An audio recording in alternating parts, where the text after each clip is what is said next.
Now, a complete gear change to the Spanish islands, toughening their curbs on party holidays. That's the headline on the BBC website today. Spain's Balearic Islands are expanding curbs on street drinking and further restricting party boats in a bid to crack down on alcohol-fueled holidaymakers in tourist areas. By alcohol-fueled holidaymakers, I think we can read Brits. Boozy Brits.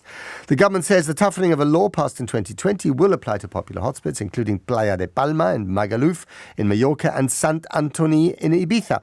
People caught drinking outside the authorised drinking pens will be fined between, wait for this, €500 and €1,500. So that's 430 quid. Or 1,300 quid. That's a lot of money. Under the new law coming into force on Saturday, the number of sanctions taken against foreigners will be counted and submitted to the respective embassies. So there we go. Okay, let's speak to Alexandra Smith, founder of Mallorca Under the Sun, a travel and tourism YouTube channel for visitors to the great island of Mallorca. Alexandra, it's good to have you on the programme. Good afternoon. Hello. How much of a problem is this really? Well, in my opinion, it's not a massive problem. And actually, as we enter the summer, we always get these stories being sensationalised in the tabloid press, in the news, but very little has actually changed since 2020. And this year, we're looking at more of a move towards responsible tourism, really putting a responsibility on the holidaymakers and just making sure that holidaymakers come to the island and just behave responsibly in the resorts. Are you saying that those young British lads who like to get a bit drunk and maybe, lodge the occasional sort of postprandial pizza on the pavement, that they've been more sinned against than sinning?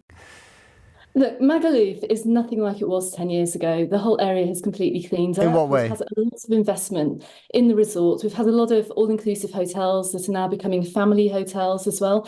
Yes, we do have restrictions, alcohol restrictions in that particular resort, but it's nothing like the picture painted. And the press are always very, very quick to jump onto the bandwagon if they see, people out behaving badly. But they're going to have a few restrictions in place this summer, but it's not as bad as you think. And, the key message here is that people can still come over to the island, enjoy themselves, go out, have a great time. But the move really is towards responsible tourism. Because what you're worried about, presumably, and the local hotel owners and authorities, is that if you're too strict on those boozy Brits, they won't come at all and you'll have a decline in tourism.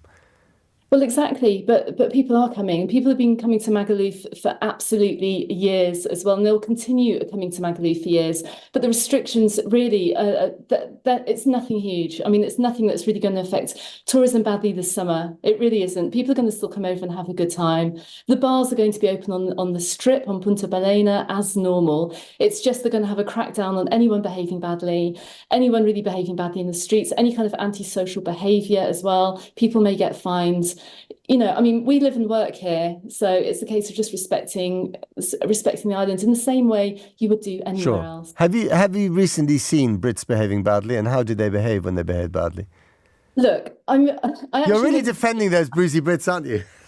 Look, I made a video a couple of weekends ago, walking up through Magaluf Strip, and to be honest, it was quite tame. It was no worse than you'd see in a because it was pre-tourist season, probably.